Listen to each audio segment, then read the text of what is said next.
Kembali lagi di video pembelajaran bersama Ibu. Hari ini kita akan bahas yaitu prinsip kelistrikan dan sistem instalasi listrik. Part 2. Prakarya bersama Ibu Guru Mapela yaitu Devi Nurfauzia SPD. Apa kabar anak-anakku sekalian? Ibu harap kalian kabarnya baik-baik semua ya di sana. Kompetensi dasar. Menganalisis prinsip kelistrikan dan sistem instalasi listrik rumah tangga. Membuat desain konstruksi instalasi listrik rumah tangga. Tujuan pembelajaran. Yang pertama, menjelaskan pengertian listrik. Kedua, menjelaskan jenis kelistrikan. Ketiga, menjelaskan manfaat kelistrikan. Keempat, menjelaskan komponen instalasi listrik. Materi yang kita akan bahas part 2 yaitu instalasi listrik rumah tangga. A. Komponen kelistrikan. B. Pembuatan produk listrik rumah tangga. Yang pertama, komponen instalasi listrik. Beberapa peralatan listrik yang terpasang di rumah-rumah tinggal seperti saklar, stop kontak, steker, sikring, dan lain-lain. Berikut akan disajikan mengenai fungsi dan jenis peralatan listrik secara umum. Yang A. Bergenser merupakan alat yang berfungsi sebagai pembatas daya listrik yang masuk ke rumah tinggal dan berfungsi sebagai pengukur jumlah daya listrik yang digunakan di rumah tinggal tersebut. Ada beberapa batasan daya yang dikeluarkan oleh PLN untuk dikonsumsi yaitu 220 VA, 450 VA, 900 VA, 1300 VA. Yang B. Pengamanan listrik. Instalasi listrik rumah tinggal pun membutuhkan pengamanan yang berfungsi untuk memutuskan rangkaian listrik apabila terjadi gangguan pada instalasi listrik rumah tinggal, seperti gangguan hubungan arus pendek atau short circuit atau korsleting. Yang C. Saklar merupakan komponen instalasi listrik yang berfungsi untuk menyambung atau memutuskan aliran listrik pada suatu penghantar. Berdasarkan besarnya tegangan, saklar dapat dibedakan menjadi 3. Ada saklar yang tegangan rendah, ada yang menengah, dan ada tegangan yang tinggi atau sangat tinggi. Yang D. Stop kontak merupakan komponen listrik yang berfungsi sebagai muara hubungan antara alat listrik dengan aliran listrik. Stop kontak dibedakan menjadi 2. Ada stop kontak kecil, ada stop kontak besar. Tempat pemasangan dikenal menjadi 2, yaitu stop kontak inbound, stop kontak outbound. Nah, untuk penjelasannya, kalian bisa lihat di buku prakarya ya anak-anakku.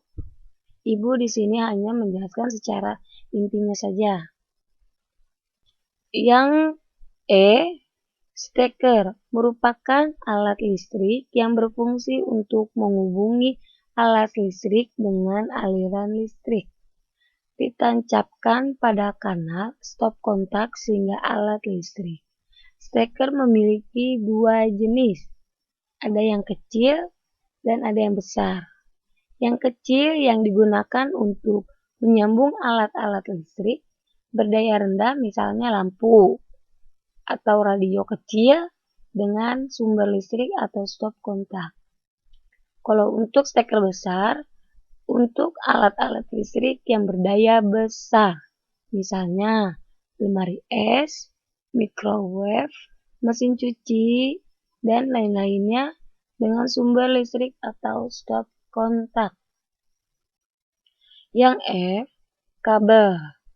Kabel listrik merupakan komponen listrik yang berfungsi untuk menghantarkan energi listrik ke sumber-sumber beban listrik atau alat-alat listrik. Instalasi listrik rumah tangga, kabel yang digunakan biasanya berjenis sebagai berikut: NIA, NIM, NIY, NIMHO. Penjelasannya juga ada di buku prakarya ya anak-anakku. Kalian bisa lihat dan dibaca dan dipahami juga ya. Adapun peralatan yang bisa digunakan untuk instalasi listrik adalah: pertama, tespen. Merupakan alat bantu pengukuran sederhana digunakan untuk mengetahui apakah suatu pengantar listrik, kabel atau kawat memiliki tegangan listrik. Yang B, solder. Merupakan alat bantu dalam merakit atau membongkar rangkaian elektronika pada rangkaian yang terdapat pada papan PSB. Solder alat elektronik yang mengubah energi listrik menjadi panas. Yang C, penggaris siku. Alat yang digunakan untuk mengukur siku dari suatu sambungan, baik siku bagian dalam maupun siku bagian luar. Pahat. Selanjutnya pahat, alat yang digunakan untuk membuat lubangnya pada kayu. Yang E, gunting seng. Digunakan untuk memotong seng atau sejenisnya. Yang F, ketam. Alat yang digunakan untuk memperhalus permukaan kayu. Nah, selesai pembahasan kita. Nah, Ibu akan mengasih tugas untuk tanggal 7/9/2020. Yang pertama, melanjutkan merangkum materi part 2. Ya, jangan lupa dilanjutkan merangkumnya. Jadi, kalau yang tadi masih ada yang inti-intinya saja, kalian bisa ditambahkan pengertiannya, biar kalian jelas. Kedua, kerjakan tugas lembar kerja 1, buku paket halaman 58. Yang ketiga, kerjakan tugas lembar kerja 2, buku paket halaman 61. Di situ tapi bacaannya tugas kelompok, tapi karena ini masih keadaannya belum membaik, jadi tugasnya individu ya. Dan pun alur tugas. Pertama, jangan lupa absen, itu wajib ya anak-anakku. Kedua, kerjakan di buku catatan prakarya, lalu difoto buktinya bersama kalian. Ini yang Ibu tekankan kembali, foto bersama kalian. Kalian sudah mengerjakan, lalu fotonya sama kalian. Jika tidak ada foto, nilainya akan kecil. Ya, jadi biar bukti bahwa itu tulisan kamu, punya kamu.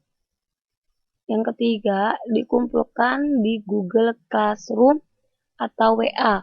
WA bagi yang tidak ada Google Classroom.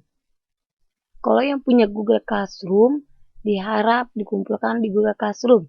Jangan di WA. Suka ada yang di WA, padahal dia ada Google Classroom. Jika pakai email orang tua, tolong dikasih nama agar mempermudah nilai Ibu. Mau pakai email orang tua atau kakak atau siapapun, tolong dinamanya itu di buku, tulis yang kalian mau catat, atau pada kalian kumpulin itu tulis nama kalian, biar mempermudah ya.